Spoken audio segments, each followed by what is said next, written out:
liability increases and another increases, your liabilities are going to be too high. So that's not feasible at all. All right, question number 3. Why does an increase in revenue result in an increase in shareholders' equity? Well, the reason why it does is because revenues relate to the current year's results. And if the current year's results go up, so does retained profits, which is part of shareholders' equity. And the second part of the question is asking what other part of the accounting equation is likely to be affected. Well, it depends how the revenues came about. Did they come about through a credit sale or a cash sale? If it was a credit sale, then it would be accounts receivable, would be the debit. If it was a cash sale, then it would be bank or cash. Right, question 4. Why does an increase in expenses result in a decrease in shareholders' equity? And the answer to that is just the same as we said that a revenue increase increases shareholders' equity. An increase in expenses reduces the profit, and that means that we've got less money going to shareholders' equity, so consequently shareholders' equity would go down. What's the other part of the equation that's likely to be affected? Well, again, it depends how the expenses come about. Are they as a result of a cash payment? Are they a result of an accrual or an amount that's owing? All right, they will determine what the other part of the equation is. It could be an asset or it could be a liability.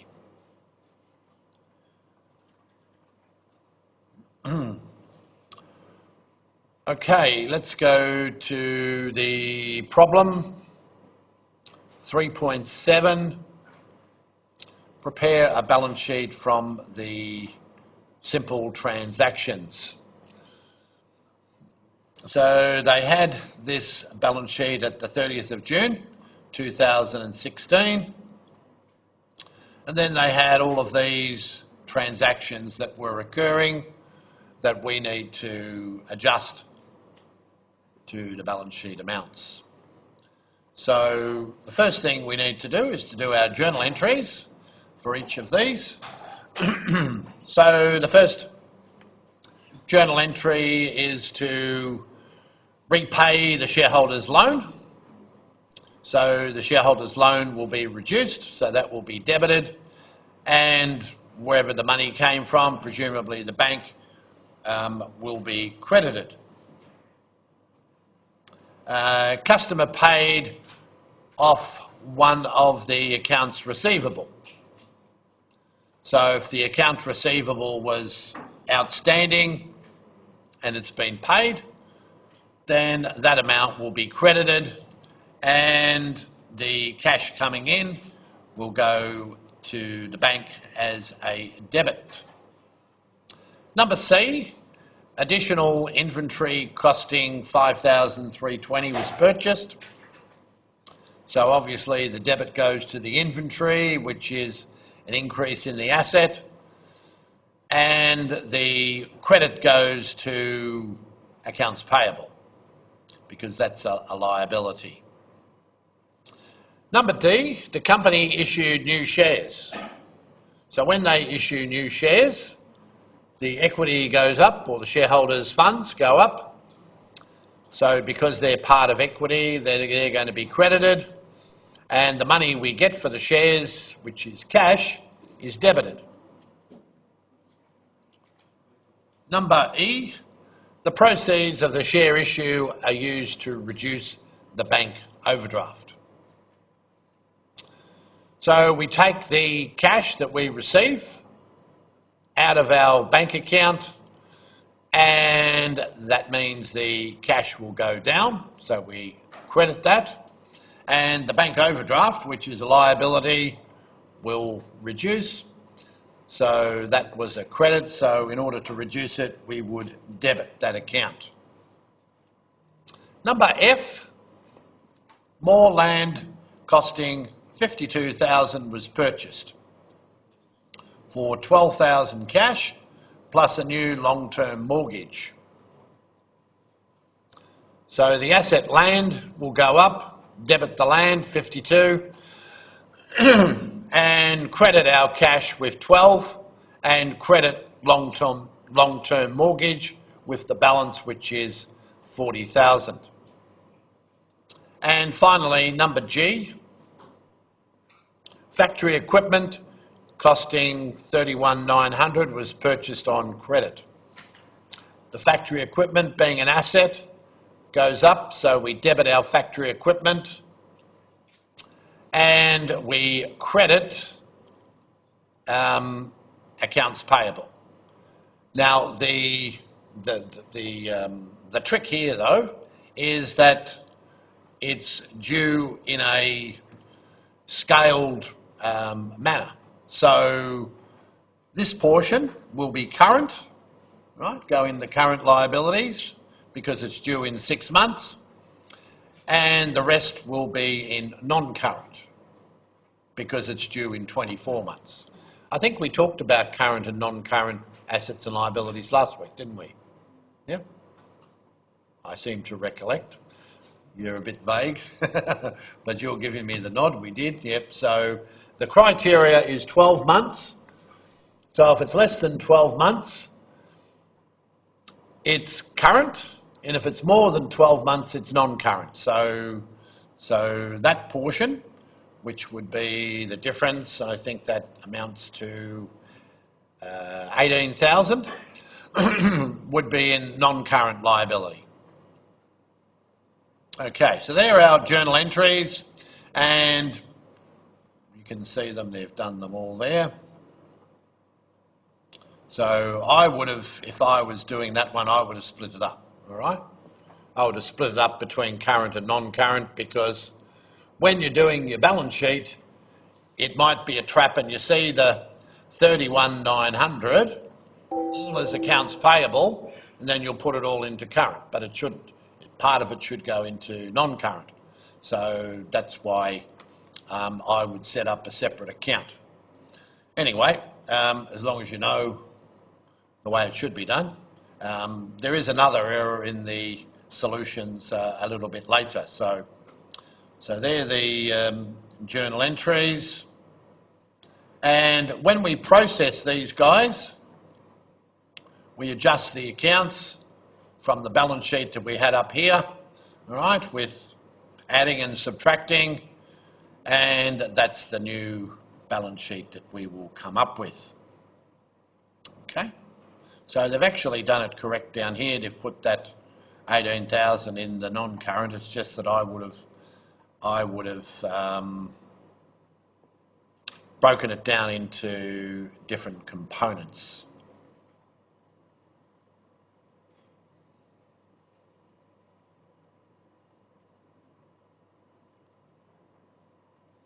All right, any questions thus far? No, all good. Okay, well, we'll keep moving. So the next one is another balance sheet from Simple Transactions, pretty much the same as the previous one. We've got a balance sheet, opening balance sheet at the 30th of June. And then we've got transactions for the month of July. And we need to process these. So, first one, an amount of 8,000 of accounts payable was paid. So our bank account will go down because we've paid off some creditors. So we'll debit the accounts payable to reduce them and credit our bank account. B, the customer paid one of the accounts receivable So in that case, the accounts receivable will go down by that amount. So we'll credit our accounts receivable and debit our cash. Number C, additional inventory costing $8,000 was purchased on credit. So the inventory will increase by the $8,000, and because we've purchased it on credit, accounts payable will also increase. That will be the credit entry. Number D, purchasing or issuing new shares. So the share capital will go up by $50,000, that will be a credit, and the money has come into the company by means of cash, so our bank account will go up by $50,000, that will be the debit. Part E, the proceeds of the share issue are used to reduce the mortgage loan. So we have a mortgage loan up here of $200,000. So $50,000 of that is coming off the loan. So we're going to debit the mortgage loan with $50,000 and credit our cash or bank with the same. Number F, more land costing $54,000 was purchased for $14,000 cash and the balance with a long-term mortgage. So when we acquire the land, our asset land will increase, so that's a debit for the 54. Our cash will go down by $14,000, so we credit that, and we'll also credit long-term mortgage with $40,000, which is the difference. And the last transaction is more equipment was purchased on credit. So we've purchased $33,900 worth of equipment. So our equipment will go up. So we're going to debit our equipment with that amount, being an asset, and we'll credit accounts payable with the balance. Now, it's a little bit vague, this transaction, because it says it was purchased on credit with $13,800 due in 2 months. So we assume that the rest of it was paid previous to that, all right? So I would put all of it to accounts payable. Now I know when we look at the solution it doesn't say that, but it puts it to the mortgage, all right? But there's nothing in that transaction that says that the balance goes off the mortgage, all right? If there was, then that's where it would be. But based on what it says there, I certainly wouldn't be putting it to the mortgage. So I think that line there is wrong as well, and I'd put the $33,900 all to accounts payable. So when we do our balance sheet, surprise, surprise, that's the way it's been calculated on what I assumed. So the mortgage is in fact correct at $190,000, and the accounts payable is also correct at $93,900. So it looks like whoever prepared these solutions made a bit of a faux pas here with this journal entry as well.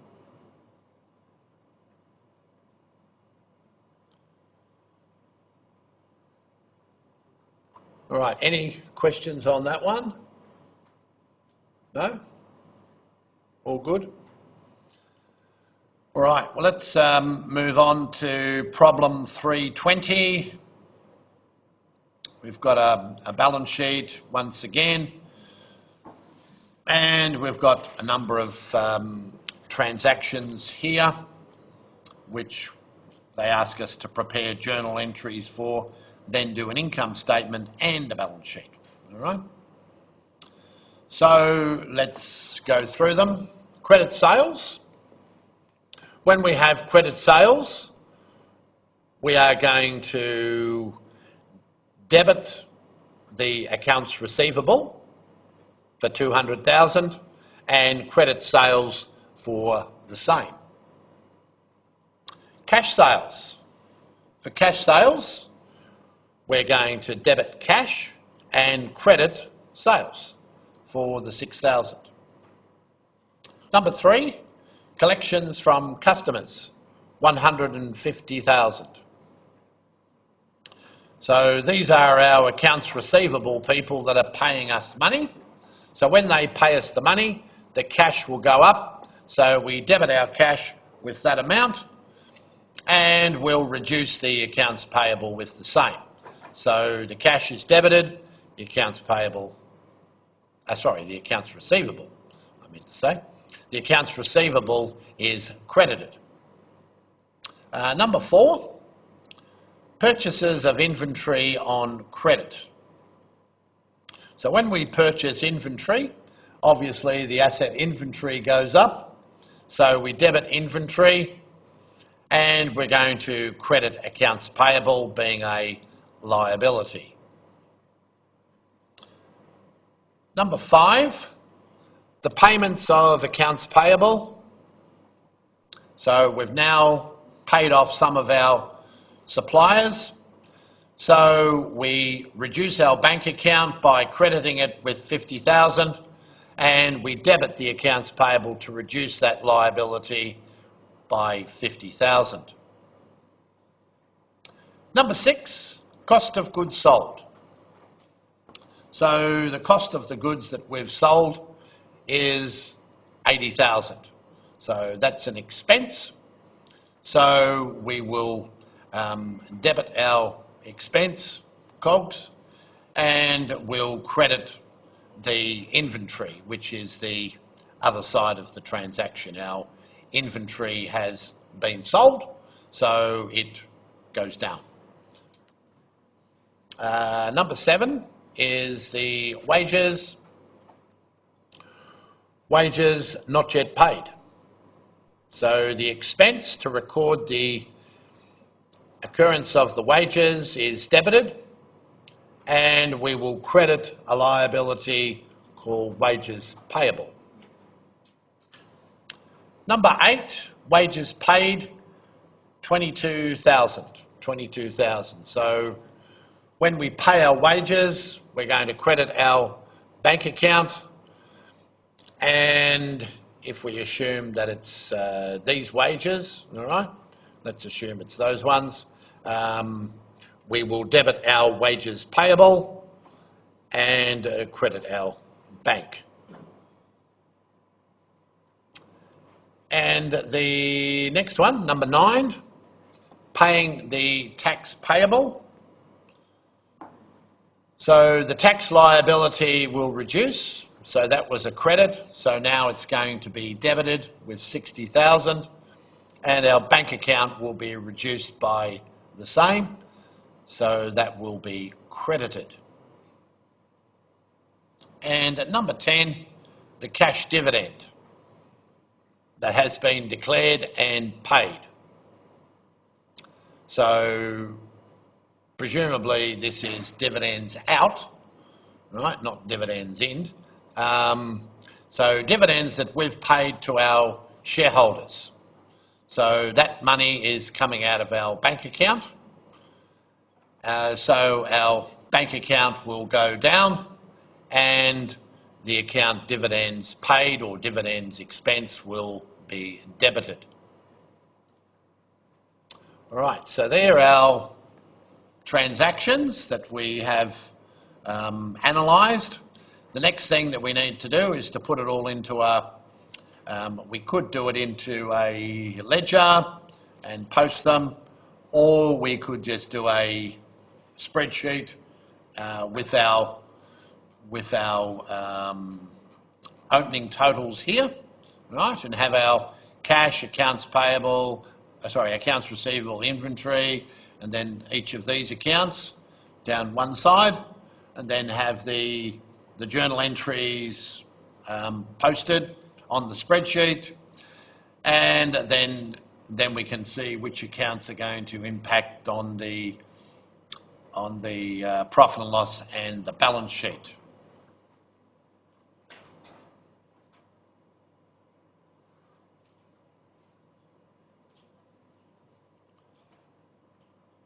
All right, so when we do our analysis, we find that we made a profit of 36,000, and that's our balance sheet, which is showing us a shareholders' equity of 90, which agrees with our net assets being the same. All right, any questions on this one? No? All as clear as mud? That's a joke. All right. Okay, if you don't have any questions on that, then we might start our normal slides. Okay, so we'll start our normal slides a little bit earlier, but that's okay, because you may have some more questions on this. So last week we were just doing our recording of transactions and preparing a pre-balance date trial balance and accounts. Now we're going to introduce some other adjustments that we need to make that occur at balance date. So we'll be dealing with typical balance day adjustments, not all of them, but just some of the more common ones. We'll also be addressing closing entries. So we'll be looking at the closing entries that we process after we have posted all our balance day adjustments, and we close off all those temporary accounts. So anything that goes to the profit and loss is a temporary account, and the balance sheet accounts are permanent accounts, so they don't get closed. Then we do our adjusted trial balance and prepare our financial statements. And then the final thing that we will do when we start the new financial year is do some reversing entries. So some of these balance day adjustments need to be reversed later on. So we'll talk about how we do that. So that's our agenda that we have for tonight. And hopefully by the end of the lecture you'll understand each of those 8 points. All right, this is the thing that we left you with last week. We said we'd like you to have a go at this one. All right, so who had a go at this one? Anyone? You did? Good. Anyone else? Nope. All right, well, I'm going to ask you to do it now, all right? I'm going to ask you to do it now. Since there's only one person that's done it, I don't think that's a good response, so I'll get you all to do it now, and I'll give you something else to do, all right, so you don't waste your time. Okay, so if you can, the rest of you can do these journal entries. I won't show you that, that's the answer, all right? I don't want to show you the answer. I want you to do those, and I'll come around and see you in a minute.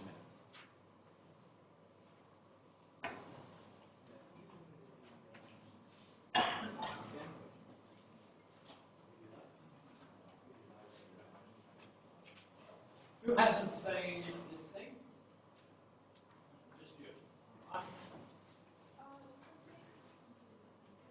Both of you. You haven't either. You haven't ticked your names off? No.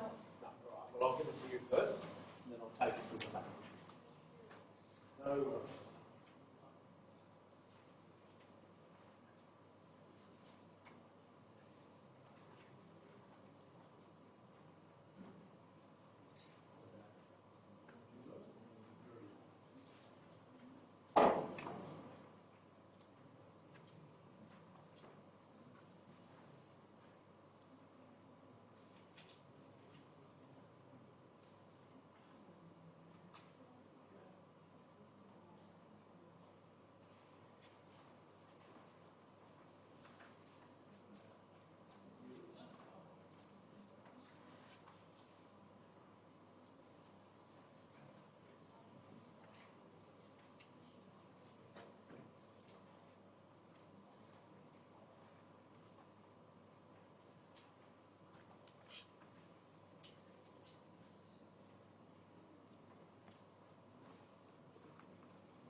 All right, has anyone finished, apart from your good self?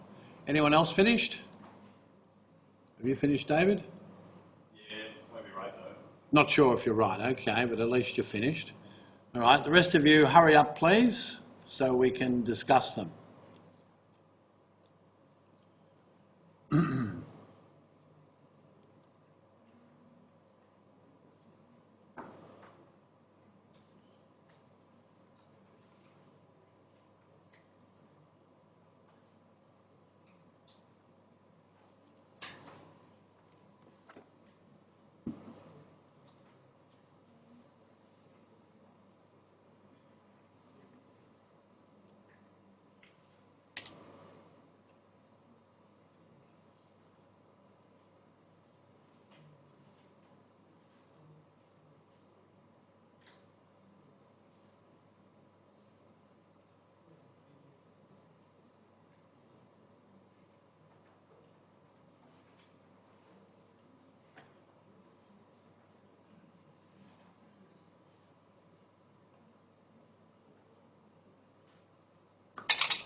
Okay, I think you've had long enough to get them done. So, can you tell me what was your entries for number 1, please?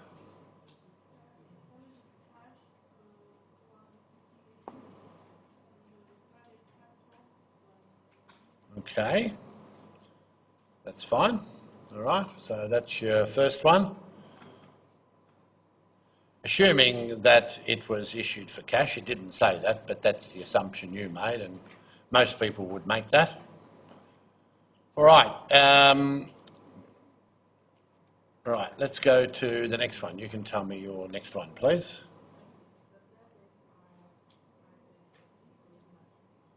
To, what's the account? Debit what?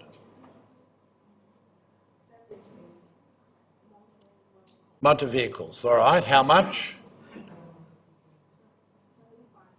Okay, and we're going to credit.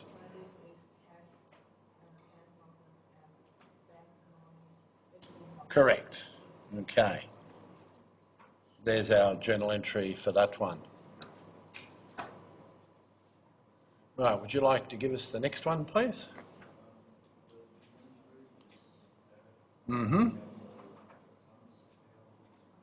Okay.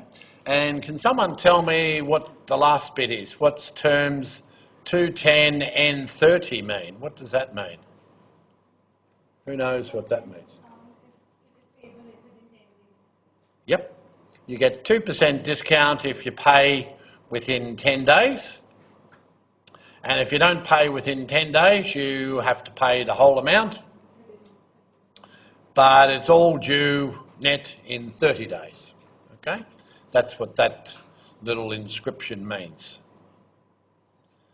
All right, and the last one, David, what did you do for that one? I debited cash. Okay. 800,000. Credited inventory 800,000. You got the first part right, the second part not so right. All right, so the first thing is your cash, correct, is being debited, but the credit should be to sales, all right, not to inventory. All right, so that's our first part. The second part is where the inventory comes in, all right, because the inventory isn't at 800,000 in our books, because the inventory they're telling us cost only 400,000. So we only have to adjust the inventory by 400,000, not 800,000. Okay, so our inventory is credited with 400, and we debit our cost of goods sold with 400 as well. Right, any other questions or comments? All right, as it says there, you better make a note of this because these solutions are not available on your slide. You'll only get them by looking at them now. After that, they disappear. Which one?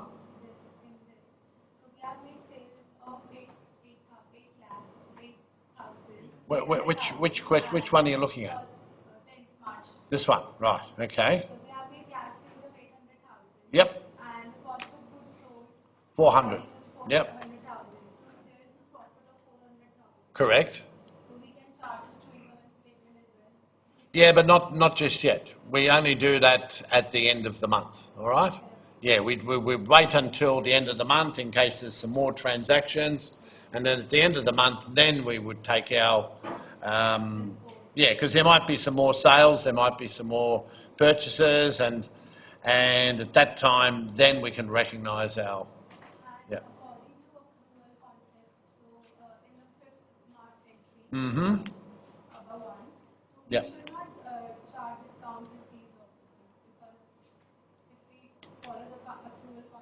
Which one are you talking about?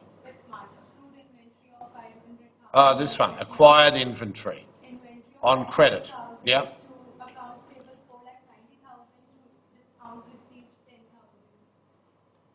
Well, you're making a big assumption, all right? You're making a big assumption. Yeah, but you're assuming that they're going to pay within those credit terms, aren't you? How do you know? How do you know? Oh, well, that's when we do the adjustment then. We don't do it at that point. No, you don't do it at that point. You do it on the next adjustment, all right?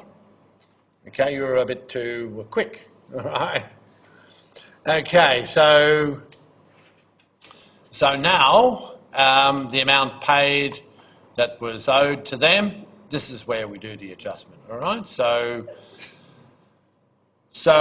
on the 13th, we will eliminate the amount of the account payable, which was $500,000, and the 2% discount we show as a discount revenue that we have benefited from, which amounts to $10,000, and we actually pay them $490,000, which comes out of our bank account or cash.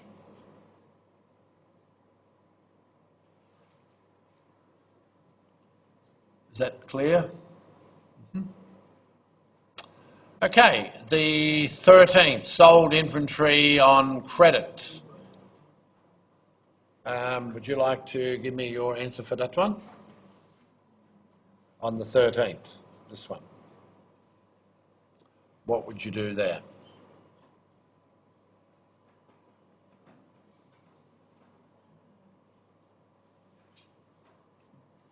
Don't help her. Let her think it out. It's similar to the one that we just did, all right? Debit cash. No, cash has got nothing to do with it. It says on credit, okay? So think it through. We sold inventory, so when we sell something, it's obviously going to be sales, isn't it? All right? So we're going to be crediting our sales with $200,000. And what are we going to be debiting? Well, it says we sold it on credit, so it's going to go to accounts receivable, isn't it? Yeah? Okay, so we debit accounts receivable and credit our sales with the 200. That's the first part. The second part is the cost of goods sold. So we are recognising that we've got a 50% markup on our goods. So they cost us 100 and we're selling them for 200. So we recognise the expense, cost of goods sold, by debiting it, and we're going to credit our inventory with 100,000.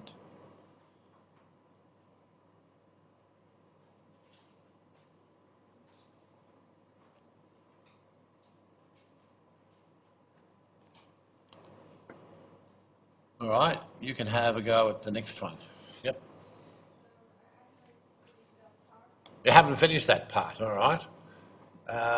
Who's got down to this one? Anyone? No? Not yet. What about you? Did you finish it? Yeah? You did? All right, well, put your hand up. Don't be shy. What do you think you do with this one? For the second part is inventory account debit to cost of goods sold, 5,000. Right. For the first part, inventory account debit 10,000 to account For the inventory coming back in. Yeah, all right. inventory debited by 10,000. And what's the other side of the entry? If the inventory is debited with 10,000, what's the other credit for the 10,000? Pardon? Accounts what? Payable or receivable? Right, okay. So we sold this inventory to these people here, Mega, and apparently some of the inventory that we sold them was no good. So they've rightly returned it to us, so we're giving them a credit. So we have to create a return. So we shouldn't show all of this as our revenue anymore. We have to have an offsetting account, which we call sales returns. And we reduce our accounts receivable by the same. So these guys don't owe us 200,000, they only owe us 190. Then the other thing that we have to note is that the inventory that we'd sold them now comes back into our warehouse. So the amount of inventory that's coming back is 5,000. So we're going to debit our inventory with that amount, and we're going to do a credit to the cost of goods sold. Otherwise, we're going to overstate our expenses. So we're just reversing this one.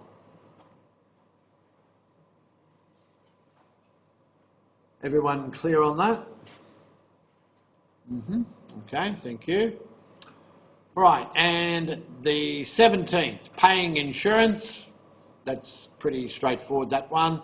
We're going to debit our insurance expense with 2,000 and credit our bank with the same.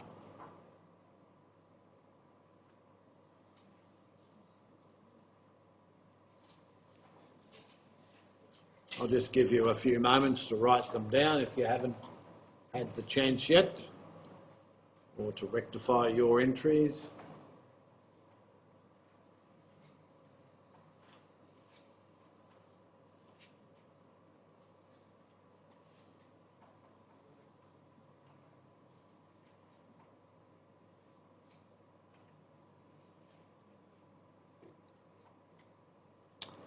Okay, let's move on to the next one.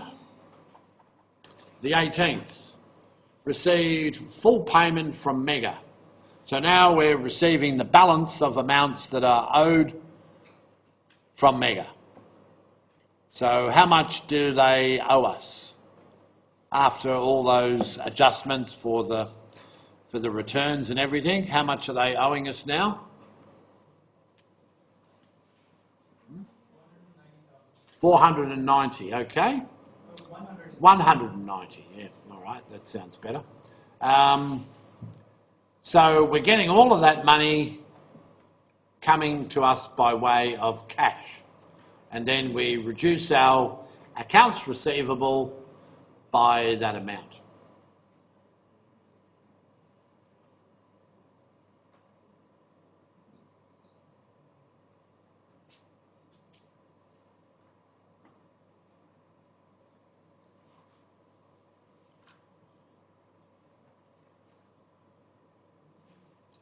Right, on the 27th, we declared a dividend of 100,000.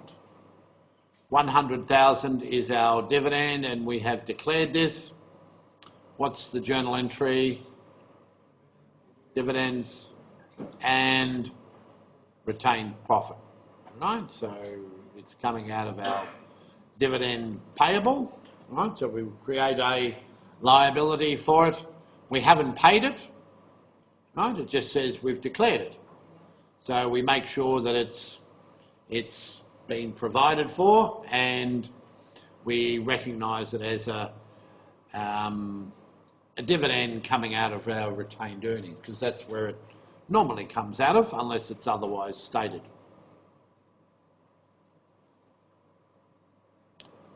Right, and the final one is on the 30th of June, when we pay the salaries. So the salaries were for 10,000, and 3,000 was tax that we have to pay in July. So we recognise the salaries expense, right? And we that's an expense, so that's debited, and we credit our bank account or cash with the net amount. That's the 10,000 minus the 3,000, and the other 3,000 we will put to tax payable, because that's going to be paid in the future, next month in fact.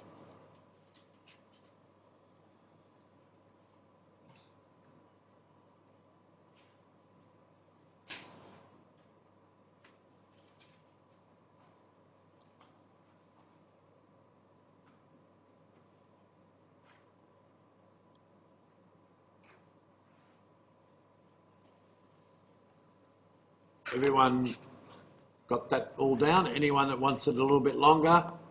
You do? All right. You're finished. All right. Okay. Anyone else that still needs it? You do? Yep. All right. I'll just give you a couple more seconds to finish jotting down your information, and then we will move to the next one.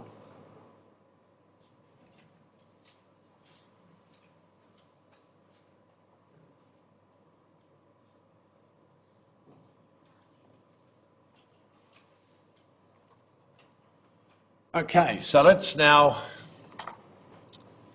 turn our attention to today's focus. So today's focus is steps 5, 6, 7 and 8. Right, it looks a lot, but it's not really all that much, because some of these things are pretty straightforward.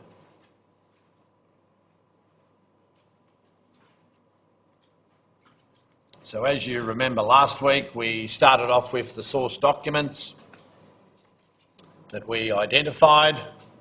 Then we recorded it in the journal, doing the debits and credits thing and making sure our accounting equation was intact. Then we put it into the ledger and we established a ledger system of doing a T account and putting debits and credits in those accounts, and making sure that the debits and credits balanced each other out. We prepared a chart of accounts, and then we did a trial balance to make sure that everything was accurate. So that's what we did last week. Now we're going to continue on to the next step, which is step 5. And this is where we start to do our balance day adjustments. Now, before we do that, let's look at the difference between internal and external transactions. Before looking at this particular slide, can someone tell me what they think the difference is between an internal and an external transaction?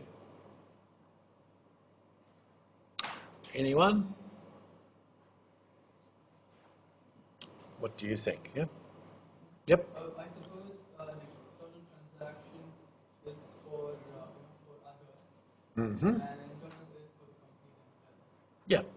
That's basically what it is. So an external transaction is where the company does business with someone outside the organisation. So it can be buying or selling things, but anything that's involving an outside party, such as a supplier or a customer. An internal transaction is something that occurs within the organisation, such as a transfer of goods from one warehouse to another. That's an internal transaction. It doesn't affect anything outside the business. So when we're doing internal and external transactions, we have to be mindful that we record the external in a different way to the internal. Right? Generally speaking, the internal is not going to have any effect on our profit or loss. Right? It's just for internal record keeping only. So if we want to know, for example, where our raw materials have gone and they've been transferred into work in progress, and then from work in progress they've gone into finished goods, that's an internal transaction. But it's not going to affect the financial statements. So external transactions involve an exchange of items of economic value, involves an external party, and there's going to be evidence or documentation. An example could be payment of wages to our employees, or credit sales, or borrowing money from a bank, or purchasing equipment. Okay, now the internal are just adjustments that we make to record new data or altering existing data. So the perhaps if we may have got further information to perhaps clarify something that we may have recorded before and it's not quite correct, then we can make an adjustment. So they're intended to enhance the information and they don't involve any exchange. Right? So an example of that could be using up our office supplies. So we've bought some office supplies, stationery and so forth, and the employees are starting to use it for their work. Right? So that is an internal transaction. Or using up an asset that we may have. Let's say we've got a motor vehicle and the motor vehicle is being used by the employees and over time that wears out, so we call that depreciation. Or our prepaid rent expiring, or services that we use during the period, or analysing accounts and making adjustments to them. All right, so now we're going to be talking about some of the adjusting entries that we need to process. So why do we need to do these adjusting entries? Well, the whole reason why we do adjusting entries is because it's going to be more accurate.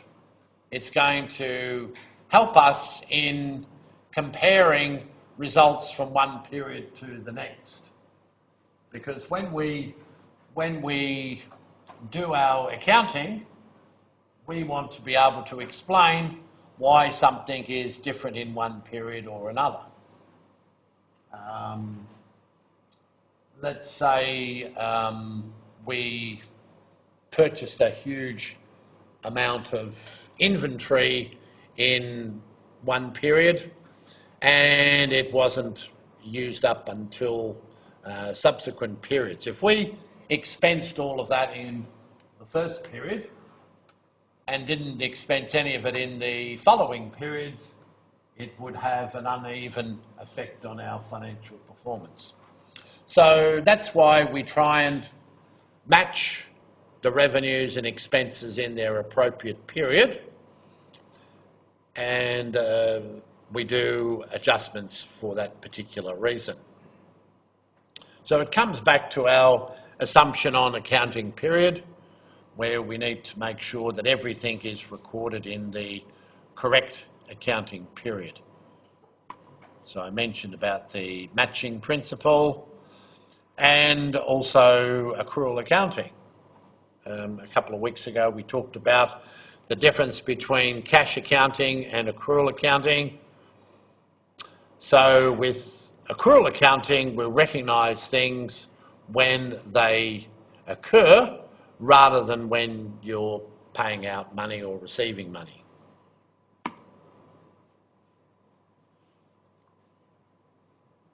So if we've got cash accounting, we don't do any adjusting entries, because we only record things when we buy them or when we sell them for cash.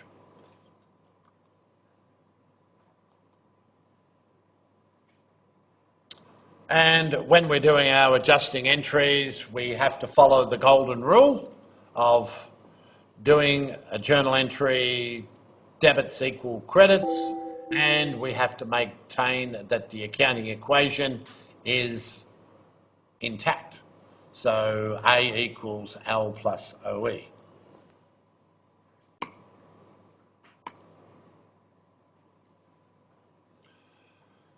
So let's look at an example.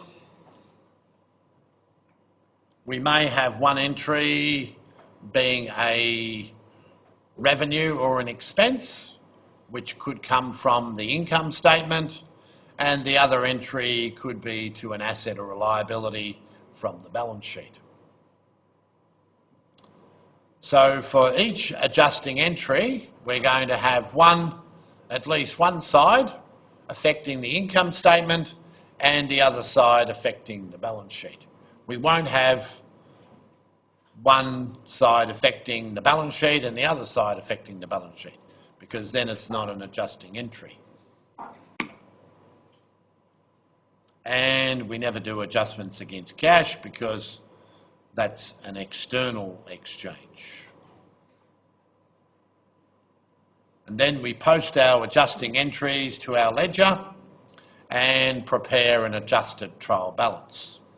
So that is the schedule. Let's now look at some different types of adjusting entries. What are some of the things that we're likely to adjust? Well, the first one is accruals and deferrals. An accrual is something that can relate to an expense or it can relate to income. So let's have a look at this little diagram here. So we've got accrued revenues, which is revenue that we have earned but not yet received.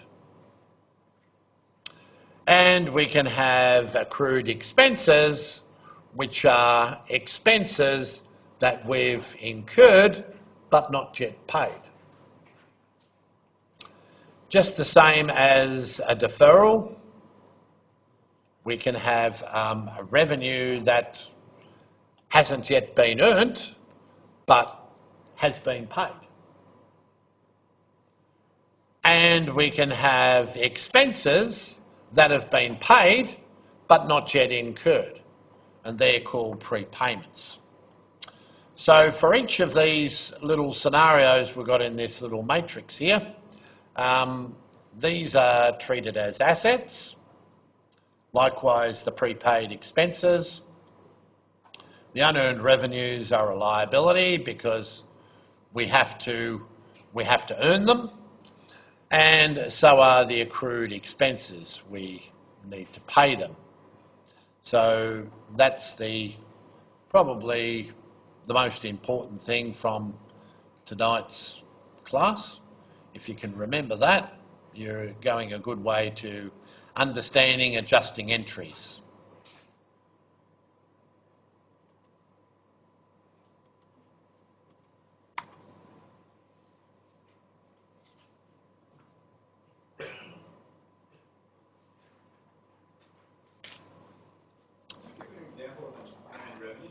Yep, sure.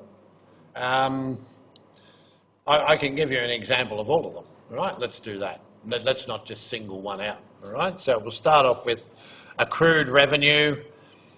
Accrued revenue could be a situation where you have worked on a job for a customer and you haven't yet billed them, all right? So let's say you're doing some landscaping for him, all right, and you're going to bill him when you're finished. So you work on him for a couple of weeks and then you send him a bill, all right? So that's accrued revenue. You have done the work to earn the money, but you haven't been paid for it, all right? So it's an asset because you're going to get the money later on, but you haven't yet received it, okay? So that's that one. The next one, an accrued expense, would be like your electricity bill, all right?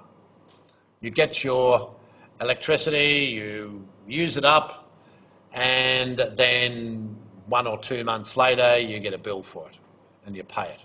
So that's a liability. You're paying it after you have incurred and used it. Right, let's now look at the deferrals. A deferrable would be if we're doing some work, let's say we're a builder, and we ask the customer for a deposit up front. So we say, please pay me $20,000 as a deposit before I start work in case you change your mind. So that $20,000 is a liability because we haven't done any work to earn that. Right, so that would be an example of unearned revenue. And a prepayment asset could be if we, a prepaid expense would be if we paid our rent in advance. Because when you're staying in a property, the landlord would want you to pay ahead of time. He doesn't want you to pay in arrears in case you leave. So the money that you're paying in advance is a prepayment. You haven't really used it up, but you have to pay for it. So it's an asset for the future when you do use it up. Does that help you out? Great. All right, down the bottom of the slide there is bad and doubtful debts. We're going to talk more about them. They are also an adjusting entry, and we'll do that when we go to topic number 6. And the write-down of assets, such as impairment, we will be dealing with that in topics 8 and 9. And depreciation, which is another adjusting entry, we'll talk more about that in topic 9 as well. And amortisation, we'll also do more of that. That's another example of an adjusting entry in one of the later weeks. So they're just a few examples. There's a lot more examples. These are probably the most common types of adjusting entries that you're going to encounter. Obviously, there may be some others from time to time, but they're the most common. Okay, let's now go through the adjusting entries in a bit more detail. Right, the first one is the accrued revenue. So we said that that's where you're provided goods or services, but cash has not been received until some time later. An example that we've got there on the screen is commission. If you're a salesperson, you don't earn your commission until you've made your sales. So the company's not going to pay you commission in advance. They'll wait to see what your sales are like, and then they'll pay you the commission in the following month for the previous month's sales. So it's always in arrears. I mentioned the one about construction companies, right? They have points where they will bill the customer. If you're building a house the construction company will want payments at various stages. So the first payment might be up front as a deposit, and then you'll make another payment when they do the foundation, another one when they start to do the framework, another one when they get to lock-up stage, and then another one when you finally complete the home. So at each of these points, work has been done in advance, and the payment will follow later. Another one is interest on investments. If you've got interest in an account, the financial institution isn't going to pay you in advance for the interest. They will see how long you have that deposit in there, and they will calculate how many days it's been and work out how much interest they're going to pay you. And another one could be consulting advice, which you may give for taxation purposes or financial planning, and you don't get paid straight away. You'll send them a bill a month or two later, and then they will pay you. Right, so there's some other additional examples of accrued revenue. Let's look at these examples. Right, so the interest on investments of $30,000 received on the 15th of every month. So we're going to debit the bank account with the $30,000 that we receive, and we're going to credit our interest revenue with the same. So that's when we receive it, on the 15th of each month. But we don't do our recording of our books on the 15th of each month. We usually do it at the end of each month. So consequently, we will earn some interest on that deposit between the 16th and the end of the month, the 30th. So how much interest are we going to earn? Well, let's assume that the rate is the same and we keep the same amount in the bank. So all things being equal, we will take half a month of that. So that would be $15,000. So we will credit our interest revenue with $15,000, and we'll debit an account interest receivable, which is interest owing to us, but we won't get it until the 15th of July. But we need to show it in our books because we want to record everything accurately at the end of the period. And that's the reason why we're doing these adjustments. Right, number 2, the tradesman completes $20,000 worth of electricals and $5,000 in maintenance. Both of them are unpaid.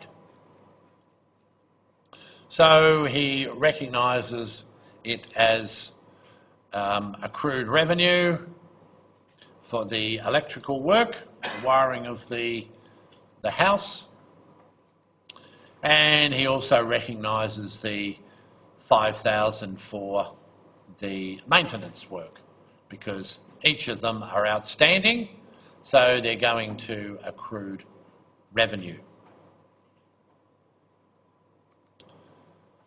Okay, we'll have a break now. It's about 6:20, so come back at about 6:30, please, and we'll continue through the rest of the slides when you come back. All right?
Okay, let's continue, folks. So we got up to this point here where we're looking at the second kind of adjusting entries, which is unearned revenue. So this is where you get cash in advance, and it could also be known by many different names: revenue in advance, customers' advances, customers' deposits. They're just some names that you can call it, or it could also be another one that's not there, is prepaid revenue.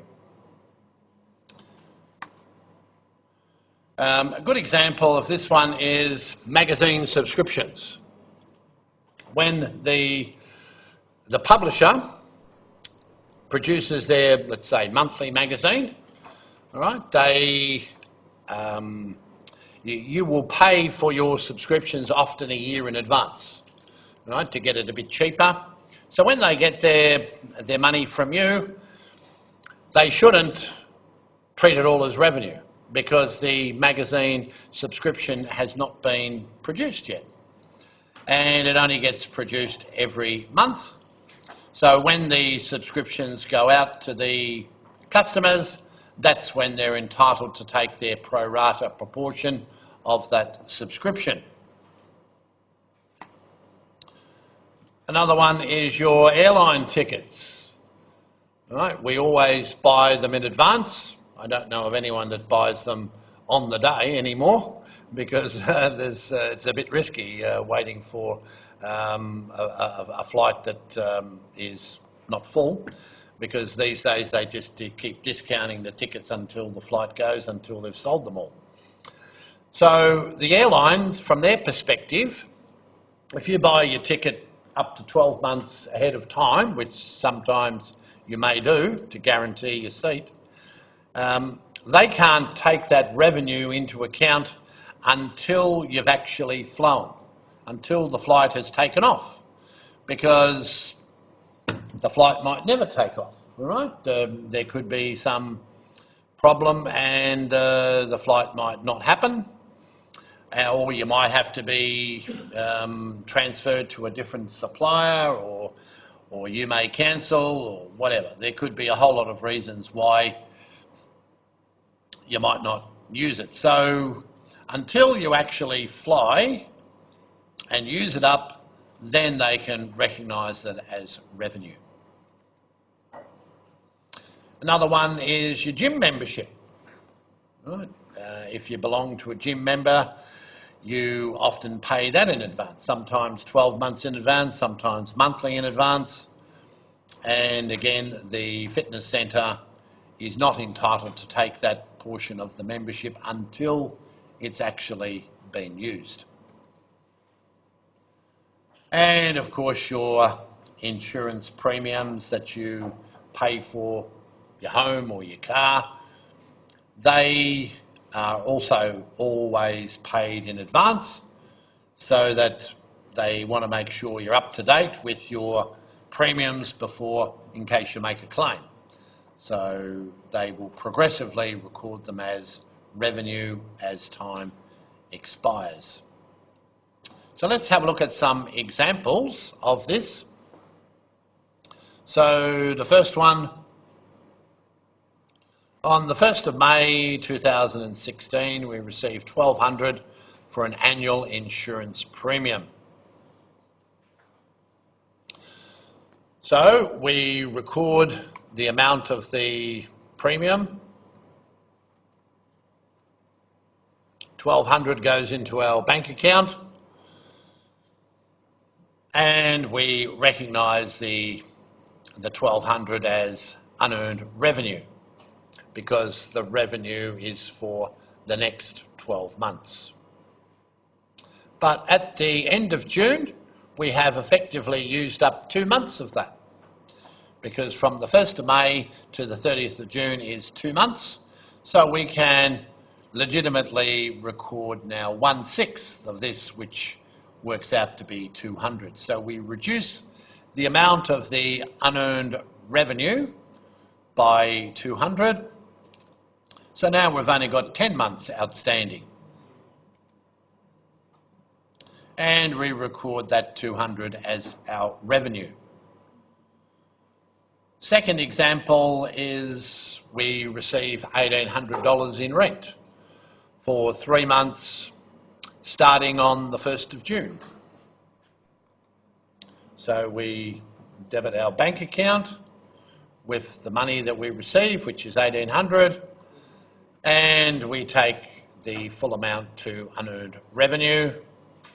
And then on the 30th of June, we have earned 1 month of that revenue.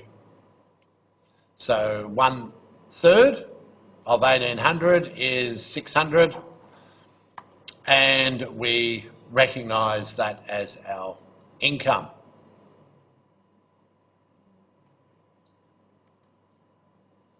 All right, let's go to the third type, which is accrual expenses. So these are ones that are not paid until the following period.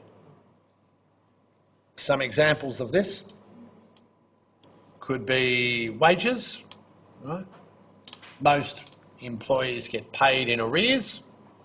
After they've done the work, then they get paid a week later or a fortnight later or whatever it might be. Interest on a loan, right? It's incurred during the period, but usually not payable until the end of the quarter or end of the half year. Our electricity and gas and water bills, we incur our usage in advance and pay for them sometime later. And another one is our tax obligation. We pay our tax on the profits that we earn, but we don't pay them in advance. We pay them in arrears. So when we work out our profit, we then create a provision and send that money off to the taxman.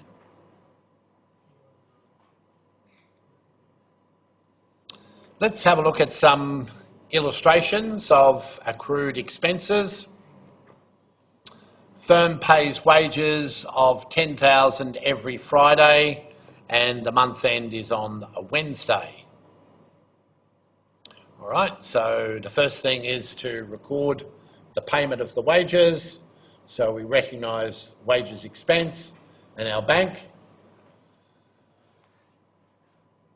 And then at the end of the month, we know that some days haven't yet been paid. So we work out how many days that will be. So it works out to be 3 days haven't yet been paid, which will be the Monday, the Tuesday and the Wednesday. So 3/5 for a 5-day working week works out to be 6,000. And the wages that are owing is credited.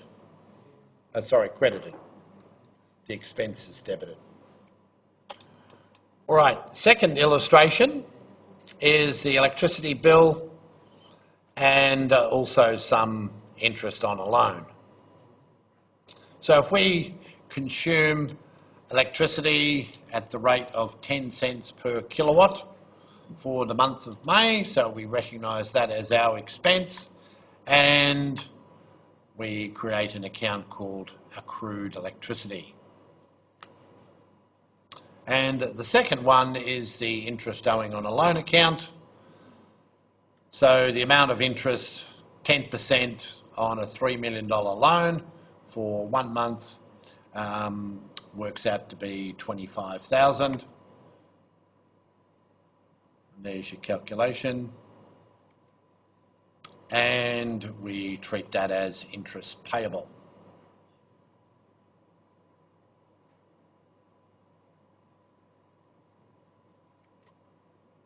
All right, the fourth category is prepayments.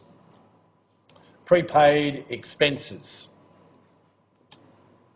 or cash paid in advance. So for these ones, it means that there is still some value that we're going to gain from these events in the future. So that may be either current or non-current, depending on when the benefit's going to occur. So what examples have we got of this? Well, the first one is the subscriptions that we may pay in advance, office supplies that we may purchase in advance and use up progressively. Another one is our insurance that we pay in advance, or our rent or land tax or rates.